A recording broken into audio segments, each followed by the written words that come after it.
주시옵소서. 하나님 감사합니다. 우리 사랑하는 희락의 성도님들, 특별히 오늘 교사들이 하나님 앞에 정말 영적으로 무장된 심령으로 나와서 전심으로 하나님을 노래하고 찬양하며 기도의 자리에 왔습니다. 하나님, 저희들의 귀한 기도와 또 귀한 찬양을 하나님이 들려주실 말씀 가운데 성령의 임재가 있는 귀한 금요일 밤이 되게 하여 주시옵소서.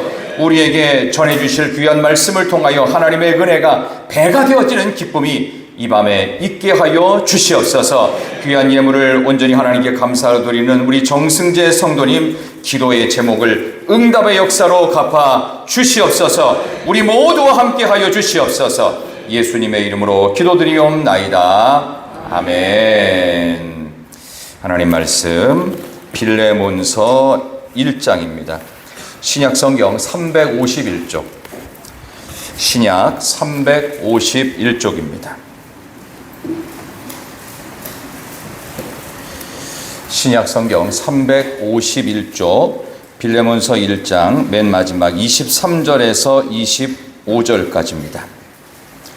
자, 우리 짧은 세 구절로 되어 있기 때문에 이 부분은 우리가 한번 다 같이 한 목소리로 빌레몬서 1장 23절부터 우리 앞에 스크린에도 띄워져 있으니 참고하셔서 우리가 한번 다 같이 큰 목소리로 23절부터 끝까지 읽겠습니다. 시작. 그리스도 예수 안에서 나와 함께 갇힌 자 에바브라와 또한 나의 동역자 마가, 아리스타고, 데마, 누가가 문안하느니라. 우리 주 예수 그리스도의 은혜가 너희 심령과 함께 있을지어다. 아멘. 우리 옆에 계신 분들에게 한번 이렇게 인사할까요? 성령이 불타는 밤이 됩시다. 성령이 불타는 밤이 됩시다. 자, 우리 한 번 더 인사하겠습니다. 제 옆에 앉아주셔서 감사합니다. 제 옆에 앉아주셔서 감사합니다. 예, 진심 어린 마음으로 한 번만 더 인사하도록 하겠습니다. 정말이시지요? 정말이시지요? 하나님 앞에 진심 어린 마음으로 예배를 드린 여러분에게 하나님의 복이 있기를 진심으로 축원합니다. 자, 오늘 빌레몬서 강의 맨 마지막 시간입니다. 열매 맺는 자 되렵니다. 열매 맺는 자 되렵니다 라는 제목으로 말씀 전합니다. 자, 좋은 영화가 있다고 하면 그 좋은 영화가 되기 위한 조건은 뭘까요? 좋은 시나리오, 스토리가 좋아야 되겠죠. 그리고 또 촬영 기술도 좋아야 되겠죠. 그래서 작품이 잘 나올 수 있을 겁니다. 근데 정말 좋은 영화의 제일 중요한 조건은 뭐냐 하면은 인물이 좋아야 돼요. 사람을 누구로 캐스팅했느냐. 아주 중요합니다. 그래서 저가 예산을 가지고도 1000만 관객을 모을 수 있는 비결은 누가 출연했느냐. 그러니까 사람이 핵심이 됩니다. 그래서 어떤 정부에서도 사람이 먼저다라는 어떤 말을 했는데 그 정부가 한 말이 아니라 누가 쓴 말이에요. 그걸 인용을 했는데 그만큼 사람이 소중해요. 오늘 저는 그런 점에서 사도 바울이 빌레몬서를 썼는데 3차 혹은 4차 전도 여행에 걸쳐서 많은 전도를 하고 교회를 세운 사도 바울이 이제 마지막에 남긴 인사, 오늘이 빌레몬서 마지막 끝장이 되겠는데요. 바울은 로마서 16장에도 기록이 되어 있는 것처럼 모든 서신서에 항상 마지막에 기록하는 공통적인 이 문체 방식이 있어요. 그게 뭐냐 하면 본인과 함께 했던 동역자들, 파트너들의 이름을 쭉 연결하고 있습니다. 열거해요. 느헤미야 같은 경우에도요, 3차 포로 교환을 바벨론에서 하면서 나와 함께 수고했고 성벽 재건에 동참했던 사람들의 이름을 일일이, 누군지도 몰라요. 기억도 안 나고 저도 다 몰라요. 근데 엄청나게 많은 사람들의 이름을 쭉쭉쭉쭉쭉 누구 왜 어떤 사람들은 영화에서 큰 상을 받고 나면은 수상 소감을 얘기할 때 우리 어느 미용실 원장님부터 시작해가지고 뭐 PD 선생님 무슨 회사 사장님 그러니까 이름 쭉 연결하는 이유가 뭐냐 하면은 사람이 소중했다. 내가 이 자리까지 오기까지 이러한 파트너들이 있어서 내가 너무 감사하다. 이 모든 영광은 사실 내가 받을 게 아니라 나와 함께 했던 동역자들이 있었기 때문이다. 그런 차원에서 사도 바울도 총 5명의 이름을 열거하고 있어요. 이 짧은 편지글에도 5명을 소개하고 있고 실제로 로마서 16장에 보면은 훨씬 많아요. 훨씬 많은 사람들의 이름을 쭉 열거하고 있는 걸 볼 수 있어요.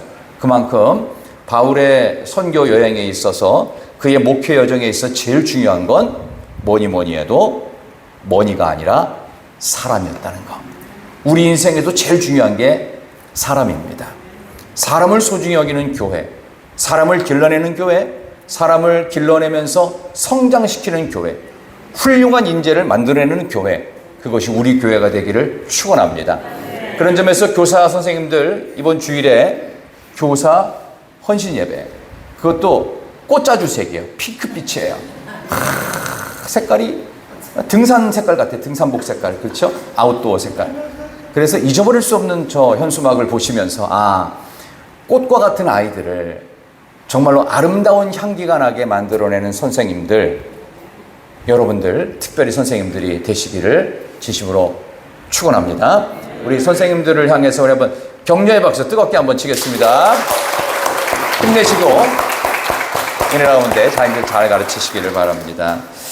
현재 서구 교회에 가보면요, 특별히 이제 유럽 지역 교회를 가보면 거기서 교회가 시작이 됐는데 그 교회가 우리 아시아 지역 교회, 특히 한국 교회, 미국 교회 같은 경우는 그래도 예배당의 기능이 많아요. 예배 드리는 교회들이 많아요.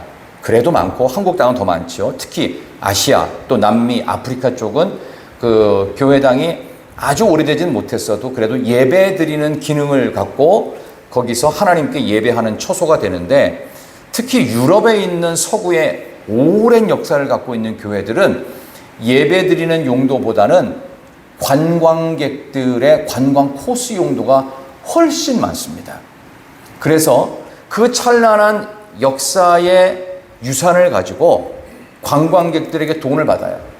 그래서 할머니, 할아버지들 열댓 명 모이는 어마어마하게 큰 유럽의 교회들이 실제로 그 교회 건물 유지 보수 비용을 관광객들의 관광 수입으로 벌어들이고 있습니다. 그리고 특별히 독일 교회 같은 경우에는 다 그런 건 아니겠지만 독일 교회는 목사님들 월급을 국가에서 줍니다. 그래서 독일은 종교세를 자발적으로 내요. 근데 독일은 보네퍼 목사님을 중심으로 해서 고백교회가 워낙 강력하기 때문에 그런 그 신앙적 전통으로 인해서 종교세를 낼 때 만약 여러분들에게 종교세를 추가해서 내라고 하면은 아마 찬반양론이 있고 교회 다니는 분들도 이거 쉽지 않을걸요. 국가에서 월급 받는 목사님이에요. 저는 거기에 근본적으로 반대하는 사람이긴 하지만 그만큼 독일 교회는 목사님에 대한 이 존중도가 엄청납니다.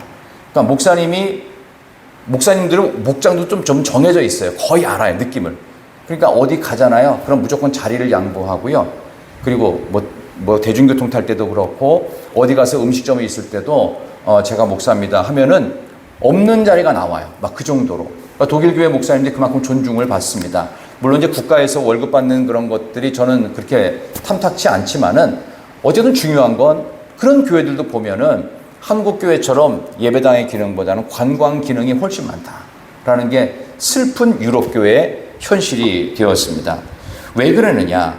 교회는 사람을 키워야 되는데 사람을 남기지 않아서 교회당이 텅텅 비어가는 그 모습을 보게 됩니다. 그런 점에서 바울은 빌레몬서에서 자기 동역자들의 이름을 총 5명을 오늘 언급하는데 오늘 좀 그 얘기를 하면서 우리 선생님들에게 이번 주일에는 또 그거와 관계된 또 다른 이제 교사로서의 그런 모습을 말씀을 좀 드리려고 하는데 오늘은 진도사 빌레몬 마지막 부분을 갖고 열매 맺는 자 되렵니다 라는 제목의 말씀을 지금 전하고 있습니다.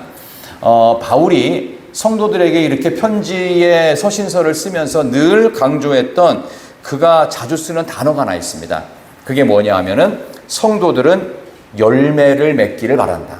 열매. 그래서 열매라는 말을 제가 빌레몬서 시작할 때 말씀을 드린 기억이 있는데요. 열매의 뜻이 뭐였는지 혹시 기억나십니까? 열매. 열매의 뜻이 뭐였냐면요. 이자, 이득이에요. 그러니까 열매라는 말 자체가 이득이 된다. 나한테 이자가 돌아온다. 그런 뜻입니다. 결국은 내가 누구 한 사람을 길러내면 그 한 사람만이 그 일꾼이 되는 게 아니라 그로 인해서 여파가 많이 미친다는 거예요. 그래서 한동안 한국교회가 가장 부흥했던 70년대, 80년대가 되면 지금 우리 정도 사이즈의 규모에서는 거의 매년 1명 정도는, 2명 정도는 신학교를 갔어요. 그때 교회가 지금처럼 이렇게 부유하지 않았어요. 굉장히 어려웠단 말이에요. 근데도 왜 신학교를 가려고 했을까요? 그만큼 교회에 부흥이 있었어요. 그 기대를 갖고 갔어요. 그러니까 저도 그 당시에 이제 80년대에 신학교를 가면서 그거를 기대했습니다. 근데 지금은 그게 많이 좀 달라지긴 했습니다만은 그만큼 사람을 길러내는 것은 소중하다는 이야기를 하고 싶고, 오늘 저는 서너 명의 인물을 소개하면서 과연 이 인물의 그 모습 속에서 우리 교회를 발견하고 또 우리가 키워내야 될 우리 아이들, 학생들, 또 우리 젊은 청년들, 또 미래를 만들어갈 수 있는 그런 교회가 되기를 바라면서 첫 번째, 오늘 23절을 다시 한번 보겠습니다. 자, 23절 다 같이 한번 읽겠습니다. 시작. 그리스도 예수 안에서 나와 함께 갇힌 자 에바브라와 아멘. 에바브라는 원래 이름의 원래 긴 타이틀이 뭐냐면은 에바브라 디도입니다. 그래서 에바브라 디도 같은 말이에요. 같은 이름이에요. 같은 이름. 그러니까 제 이름을 얘기할 때 정목사라고 하나, 정찬수라고 하나, 찬수목사라고 하나 똑같은 사람이에요. 그러니까 에바브라 디도나 에바브라나 똑같습니다. 그러니까 에바브라 디도인데 이 사람이 어떤 사람이냐 하면은 쉽게 말씀드리면은 골로새 교회 출신의 성도였어요. 이 골로새 교회는 여기 말씀드린 이 빌레몬이 자기 집에다가 시작했던 교회입니다. 근데 골로새는 사도 바울이 가서 전도를 안 했어요. 근데 그 밑에 동네였던 에베소에서 2년 반 동안 열심히 복음을 전할 때 옆 동네 골로새에서 몇 사람이 오는데 그 중에 대표적으로 가장 뜨거운 가슴을 갖고 있던 사람이 에바브라 디도 혹은 디도입니다. 이 사람이 와서 복음을 듣고 빌레몬이라고 하는 부잣집에다가 많은 성도들이 모이기 시작한 겁니다. 그때 첫 번째 골로새 교회 담임 목사가 에바브라입니다. 아시겠어요? 이제 무슨 얘기인지? 그래서 에바브라 디도가 골로새 교회 일대 담임 목사가 됩니다. 가정에서 시작했습니다. 이제 어쨌든 그렇게 되는데 이 사람이 지금 뭐라고 되어 있어요? 23절에 그리스도 예수 안에서 나와 함께 갇힌 자라고 되어 있습니다. 지금 로마에서 가택 연금을 당했던 바로 그 로마 감옥에 에바브라라고 하는 골로새 교회 일대 담임 목사가 지금 사도 바울 옆에서 옥바라지를 해주는 거예요, 지금. 그러니까 그 사람에게 지금 감사 인사를 전하고 있습니다. 사실 이 빌레몬서가 기록되고 나중에 디모데 전후서가 기록될 때쯤 사도 바울은 형장의 이슬로 사라질 무렵이었습니다. 죽기 얼마 직전이에요. 그러다 보니까 지금 사도 바울의 마음속에서는 자기와 마지막 순간까지 함께한 이런 동역자들이 너무나 소중했겠지요. 자, 우리 그런 점에서 교회는 인물을 길러야 된다. 그만큼 서로를 소중히 여길 줄 알아야 된다. 바로 그런 겁니다. 우리 옆에 계신 분들이 너무 소중한 분들입니다. 저 그 옆에 계신 분이 나를 좋아하든 싫어하든 상관없어요. 소중한 분들이에요. 왜? 내가 좀 불편한 이웃이라도요, 천국 가도 이 얼굴 다 봐야 돼요. 그러니까 지금 잘 지내시라고. 그때 가면 여기 땅에서의 기억이 좀 없기를 바라요. 왜? 안 좋았던 기억은 없어졌으면 하는 마음이 있으니까. 근데 어쨌든 천국 가서 이 얼굴 다 봐야 된답니다. 그러나 거기서는 남녀 성별도 없을 것이고 밥 먹는 것도 없고, 그러니까 천국에는 화장실이 없다는 말도 하죠. 하나님께 영원토록 예배하고 찬양하고 기뻐하고. 그래서 여기서 나는 목소리가 좀 음치예요, 저는 음을 지배하는 사람이에요도 천국 가면은 다 잘할 수 있다. 뭐 그런 기대를 갖고 천국 가는 그런 영적 동지로서 옆에 계신 분들이 소중한 분들이다. 그렇게 이해하시면 더욱 좋을 것 같습니다. 자, 수고했던 동역자들이 참 많은데 몸이 약해지기 시작했던 바울의 옥바라지에서 가장 첫 번째로 언급하는 사람이 바로 에바브라, 골로새 교회의 제1대 담임 목사였던 그를 언급하고 있습니다. 더불어 4명의 동역자가 더 언급되는데 누가 나오냐면은 누가가 나옵니다. 누가 나오냐면 누가가 나와. 24절 한번 읽겠습니다. 또한 나의 동역자 24절 시작. 아리스타고 데마 누가가 문안하느니라. 아멘. 끝에 있는 누가부터 말씀을 드릴게요. 이 누가는 사도행전 16장부터 바울과 동행했던 인물입니다. 상당한 지식인이었고 의사였죠. 그래서 감옥에서 또 험한 여정이 늘 놓여진 그런 사도 바울의 선교 여정 중에서 이 누가라고 하는 의사는 그야말로 걸어다니는 병원 역할을 했던 사람입니다. 이 사람은 원래 헬라 사람이기 때문에 헬라 문화권과 언어에 능통한 사람이었어요. 그러니까 예를 들어서 이렇게 동남아 선교를 한다 치면은 동남아 그 현지 언어를 좀 익숙하게 하거나 현지인이 크리스찬이 있으면 훨씬 더 선교하는 데 도움이 되는 것처럼 헬라 사람이었기 때문에 헬라 지역 전도를 할 때는 누가가 항상 그 주치의로 동행하면서 사도 바울의 선교에 굉장한 도움을 줬던 사람입니다. 그래서 조금 뭔가가 좀 잘 안 될 때마다 누가 잠깐 이리 오라고, 이거 어떻게 해야 되냐고 하면 누가가 딱 밑밥을 깔아놔. 이렇게 다 인프라를 깔아놓고 사도 바울이 선교하기 아주 편안하게, 그리고 힘들어가지고 막 쓰러질 것처럼 힘들면 바울 선생님 잠깐 쉬시라고, 내가 약초를 구해올 테니 뭐 이래가지고 그의 생기를 북돋고 옆에서 정말 완벽한 보디가드 역할을 했던 사람이 바로 주치의였던 여기 나오는 누가입니다. 근데 이 누가가 같은 그런 비슷한 사람이 또 우리나라에도 꽤 있는데요. 의료 선교사로서 헌신하는 분 중에 외모도 아주 스마트하게 생겼고, 그리고 그 언변도 아주 좋은 치과 의사 한 분이 계셨습니다. 근데 이분이 어느 날 갑자기 무슨 바람이 불었는지 지금 한국에서 치과 의사로 개원해서 돈도 많이 벌고 잘 나가는 사람이었는데 어느 날 갑자기 러시아 그 위쪽에 올라가면 저 중앙아시아 그 위쪽에 있는 정말 아주 열악한 중앙아시아 지역으로 가서 가족들과 함께 선교를 하겠다는 거예요. 근데 반대가 극심했어요. 특별히 부모님들. 너 한국 땅에서 그 교회를 섬기면서 헌신해도 되는데 왜 굳이 그 러시아 지역, 말도 안 통하고 화장실도 문제가 있고 병원도 없는데 네가 무슨 가서 무슨 돈이 있다고 그 땅까지 가서 뭘 하겠다고 그러냐. 그랬더니 이 의사 선생님이 부모님 저를 용서해 주십시오. 그러나 제 갈 길은 분명합니다. 죄송합니다. 하면서 이 말 한마디 남기고 가족들 다 데리고 중앙아시아 저 북쪽으로 떠나버렸어요.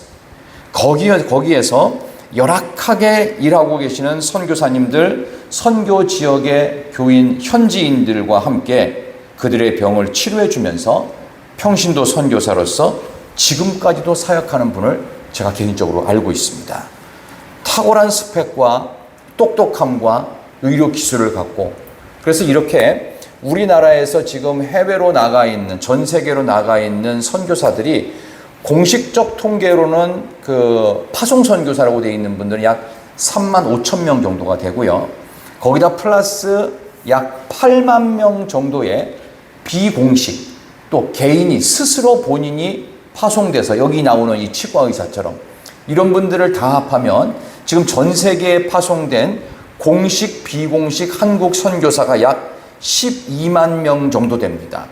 그래서 실제로는 미국은 공식 파송 선교사만 따지는데 미국이 약 4만 5천에서 5만 명 정도 된다고 하니 우리나라는 실질적인 선교사 파송 전 세계 1위 국가입니다. 그 정도로 우리나라는 자부심을 가져도 정말 전 세계 최고의 선교 강국입니다. 바로 여기 나오는 의사 누가처럼 의료 선교사라고 하시는 분들이 이름 없이 빚도 없이 전 세계 오지로 들어가서 오른손이 하는 일을 왼손이 모르게 하라고 그렇게 피 흘려가면서 자기 돈 써가면서 어렵게 가면서 하시는 분들도 많이 있다는 것. 그게 바로 의사 누가 같은 역할을 지금도 하고 있습니다. 이 누가가 복음에 붙잡혀서 바울 곁에서 평생 주치의로서 헌신을 하고 이방 선교의 큰 이점으로서 작용을 했습니다. 여러분이 아시는 것처럼 이 사람은 몸에 대한 공학도입니다. 의사가 원래 공학도인 거 알아요? 공돌이에요, 공돌이. 기계만 만지는 사람이 공돌이가 아니라 의사도 공돌입니다. 그래서 몸을 해부하고 분석하고 뼈마디와 신경 조직, 세포, 관절 이런 것들을 연구해가지고 하나하나 분석해가면서 이런 일들을 하는 사람이 공학도요 의사인 누가였습니다. 그래서 그는 사람에 대한 섬세한 어떤 마음과 터치를 가지고서 특별히 가난한 자들, 여인들, 그런 어려운 이들을 불쌍히 여기는 진정한 의사의 모습으로 누가복음을 기록합니다. 그리고 로마 관원 출신이었던 데오빌로라고 하는 사람을 전도해서 그 사람을 수신자로 해서 사도 바울이 어떻게 교회를 개척하고 선교 여행을 했는지를 마지막 로마 감옥에 갇히기까지 총 28장에 걸친 사도행전을 기록합니다. 그래서 사도행전은 교회의 교과서입니다. 사도행전을 모르면 교회가 뭔지를 몰라요. 그래서 제가 이제 서울에서 목회할 때는 사도행전을 1장부터 28장까지 분석해가면서 강해 설교를 주일마다 쭉 했던 적이 있어요. 교회는 이렇다. 교회는 이렇다. 그래서 교회가 뭔지를 아는 게 너무 중요하다. 그래서 교회가 뭔지를 알고 싶으면 사도행전을 읽어보시면 딱 맞습니다. 거기에는 누가의 이 의학도요 공학도로서의 섬세한 터치로 사도 바울의 일거수일투족을 다 기록한 그 책이 바로 사도행전이 되겠고, 그래서 전 인류 유산처럼 사도행전이 지금도 남아 있습니다.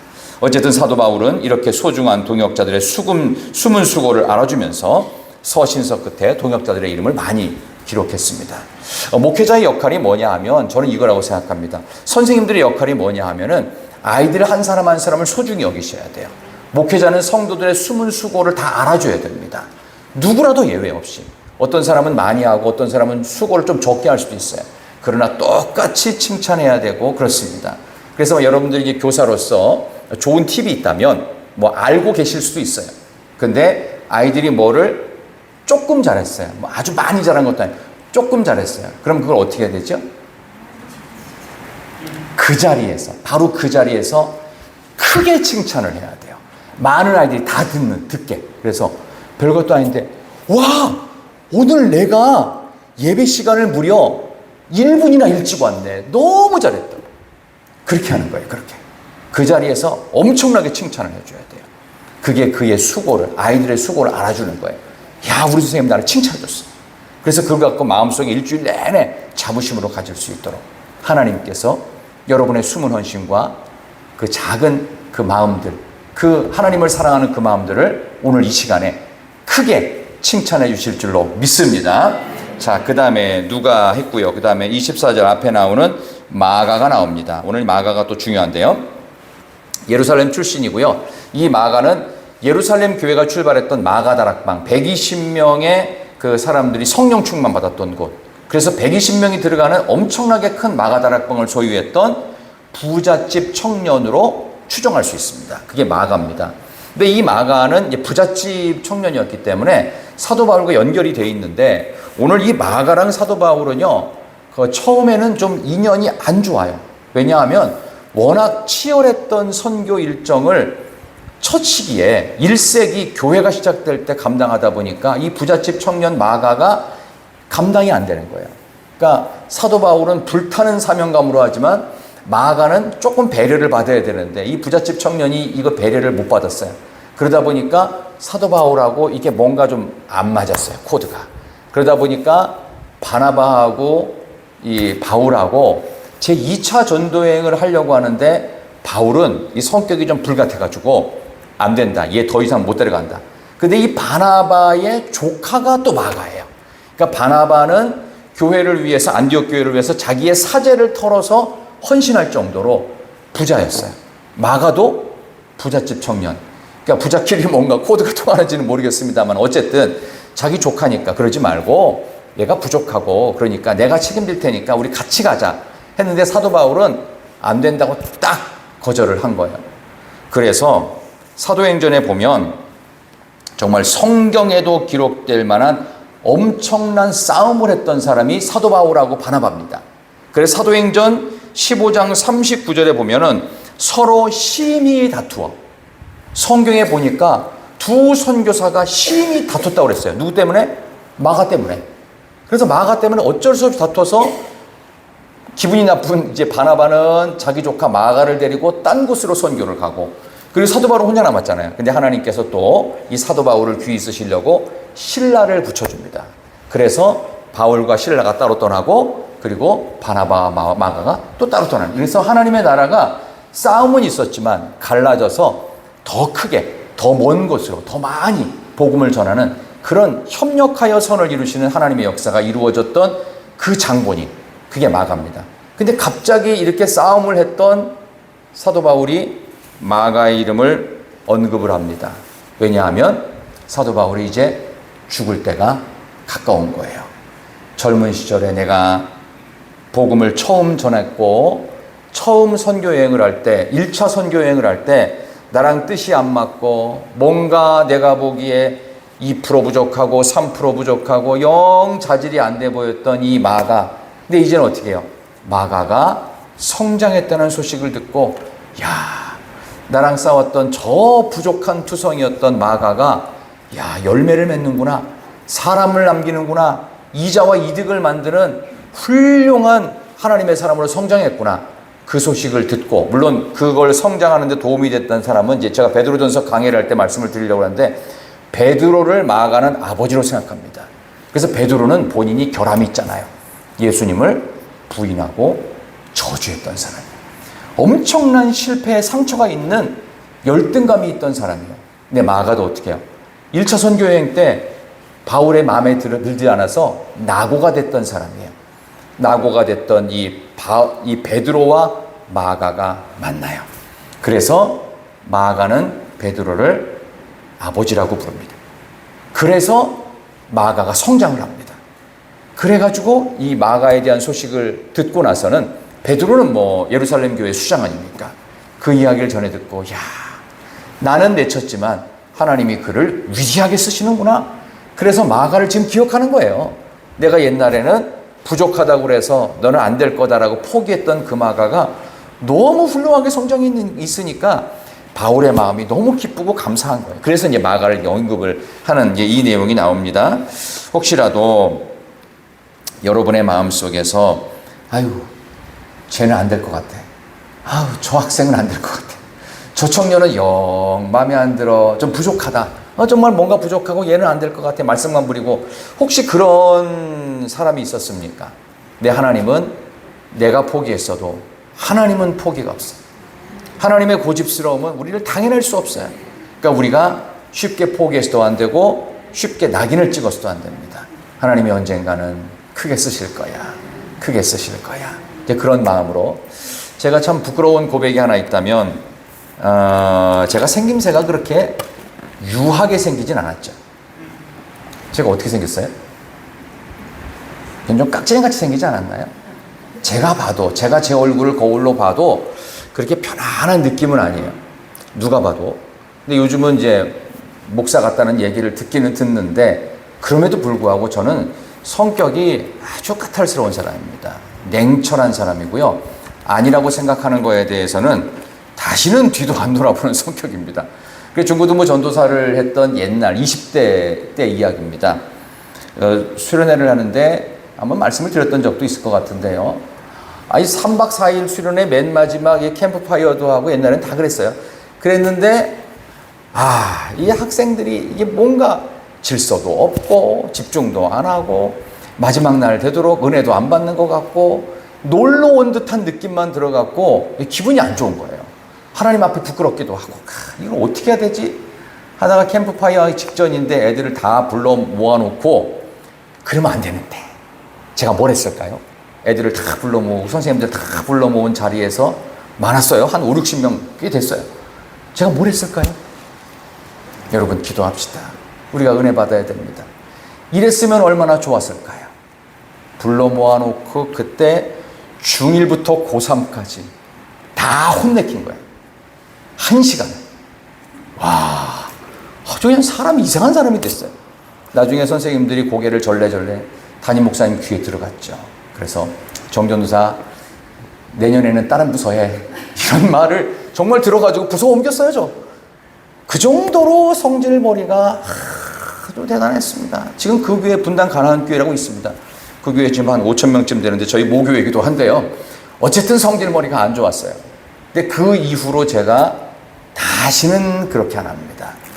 그래서 저는 원래 성격이 좋지 않은 사람인데, 여기 나오는 사도 바울도 성질머리가 보통이 아닌데 하나님께서 그를 위대하게 쓰시려고 여러 차례 시련 속에 마가 같은 사람을 다시 기억나게 하셔서, 그가 순교하기 직전에 이런 귀한 동역자들을 다시 떠올리며 이들을 칭찬하고 기억해주고 있는 걸 통해서 하나님이 기억하시면 그걸로 만족합니다. 나는 내 능력으로는 어떻게 해줄 수 없지만 하나님이 그를 기억해 주시고 그 어린이를 기억해 주시고 그 학생을 기억해 주셔서 하나님 저에게는 그를 통한 가능성을 못 보지만 하나님이 제가 못 보는 가능성을 통해 우리 아이들을 키워주세요. 이 아이들의 미래를 하나님께서 밝게 해주세요. 그렇게 할 수 있는 여러분 될 수 있기를 진심으로 축원합니다. 자, 이제 그 다음 사람이 하나 나오는데요. 그 누구냐 하면은요, 아리스다고입니다. 아리스다고 나오죠? 아리스다고. 마지막 우리 그 부분이 나오는데요. 자, 동역자 마가 아리스다고입니다. 이 아리스다고는 그 누구냐 하면은 거의 잘 알려지지 않았는데요. 그 마케도니아 사람입니다. 지금의 그리스 반도 이 지역 사람인데 마케도니아 그리스 반도에 도착을 해서 야손의 집에서 이 마케도니아 교회가 시작됩니다. 거기에 보면은 무슨 뭐 고린도 교회라든지 다살로니가 교회 거기서 이제 시작되거든요. 그런데 그 사도행전 그 19장 29절, 27장 2절 이렇게 보면은 이상하게도 아리스다고라는 사람이 에베소에서 사도 바울과 함께 죽을 뻔했다는 기록이 나오고 27장 2절에 보면은 로마로 가는 배, 그 유라굴로 광풍을 만났던 그 배에 사도 바울과 함께 승선합니다. 그 사람도 아리스다고입니다. 그러니까 뭐냐 하면은 죽을 위기, 너무나 어려운 시간대에 나와 함께 있던 아리스다고예요.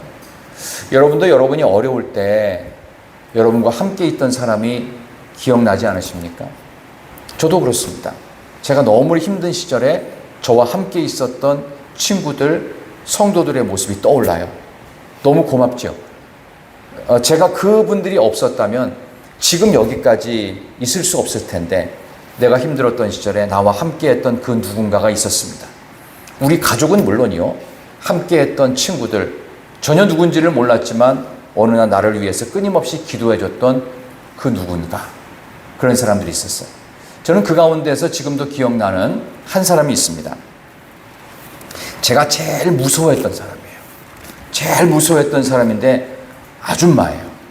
너무 무서운 아줌마가 한 사람이 있었어요. 아줌마니까 남자겠어요? 여자겠어요? 여자겠죠. 그죠? 제가 20대 시절에 제일 무서워했어요. 10대 시절에도 그 아줌마가 제일 무서웠어요. 어쨌든 그 아줌마. 근데 우리 엄마는 아니에요. 우리 엄마는 저는 우리 엄마를 약간 우습게 보기 때문에 뭐 그렇게 별로 무섭지 않습니다. 근데 어쨌든 아줌마예요. 근데 우리 집하고 너무 관련이 깊은 아줌마예요. 그래서 그 아줌마 앞에만 가면은 하여간 뭘 갖고 또 혼낼까. 그래서 항상 그냥 딴 데로 빠져나가려고. 그래서 용돈 받고 빨리 튀어야지. 이런 생각을 했던 아줌마 한 사람이 있었습니다. 근데 이제 그 아줌마가 생각보다 좀 빨리 돌아가셨어요. 병으로.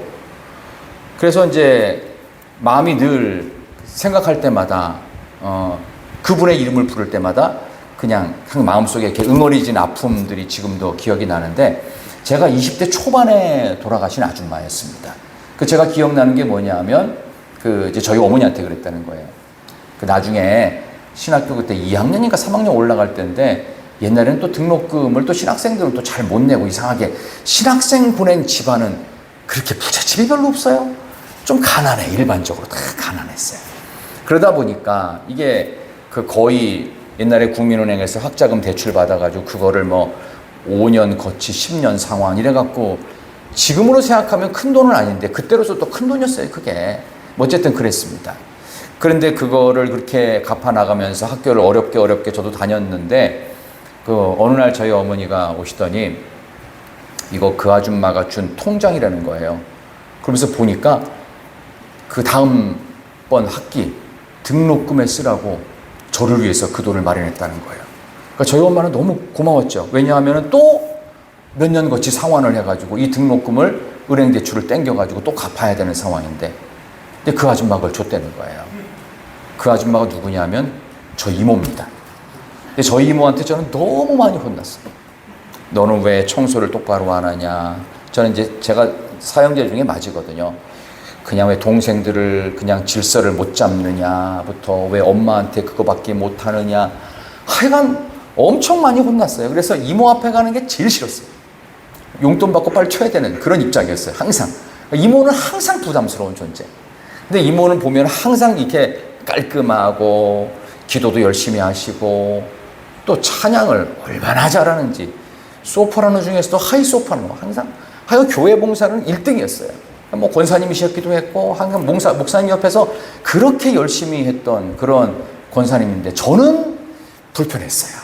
왜냐하면 맨날 저한테 뭐라고 잔소리를 하니까. 근데 결국 저를 위해서 가장 큰 역할을 하시고 돌아가셨어요. 지금도 생각하면 고맙죠. 아리스타고가 그런 사람이었다고요. 사도 바울의 마음속에서는 너무도 힘들 때 항상 그 자리에 있는 사람이에요. 그게 아리스타고였다고요. 저는 여러분이 서로에게 그런 분이 되기를 진심으로 축원합니다. 우리 학생들이 어렵고 어린아이들이 어려울 때 선생님으로서 그 역할을 꼭 해주시기를 진심으로 축원합니다.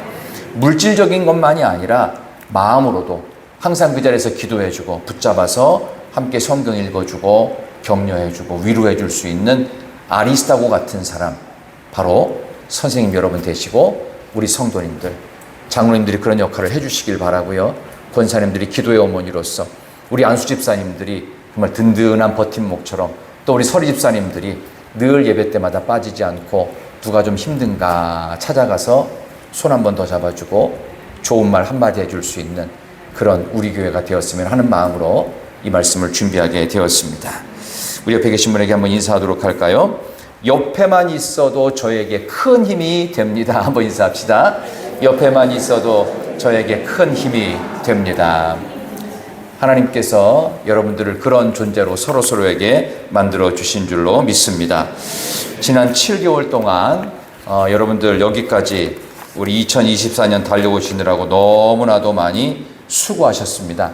하나님께서 제일 사랑하시고 제일 기뻐하시는 우리 교회, 많은 영혼들, 일꾼들을 만들어내고 더욱 키워낼 수 있는 우리 아동부도, 중고등부도, 청년들도 또 장차 유치부 만들어질 거라고 저는 믿습니다. 저에게 프로젝트 하나 있어요. 그러니까 지금은 공개를 안 할 뿐이지. 그러니까 유치부 선생님 하셨던 두 분이 아까 찬양하시는데 어쩜 둘이 이렇게 친하신지 서로를 보면서 찬양하시고, 전 유치부 애들을 보는 줄 알았어요. 중간에 야, 유치부 선생님 다르구나. 왜냐하면 어린 아이들이 있어야 뿌리가 있는 거잖아요. 그렇죠? 위에만 있으면 그냥 열매만 있고 뿌리가 없으면 어떡하겠어요. 그렇죠? 유치부가 만들어져서 우리 교회가 기초부터 탄탄하게, 또 유치부 선생님들이 지금 눈빛이 반짝반짝 하는 것 같은데 옛날에 하셨던 선생님들 정말 우리 교회 미래를 위해서 한 영혼 한 영혼을 소중히 여겨서 열매 맺는, 이자가 있고 이득이 있어서 하나님 나라에 큰 유익을 끼치는 우리 희락교회, 사랑하는 교회학교 선생님들, 그 귀한 역할을 끝까지 잘 감당해 주실 수 있기를 진심으로 축원합니다. 제가 기도하고 또 선생님들 받아서 연이어 기도하겠습니다. 하나님 감사합니다. 오늘 이렇게 귀한 시간에 수고한 선생님들 한 분 한 분, 또 이번에 교사 헌신 예배를 앞두고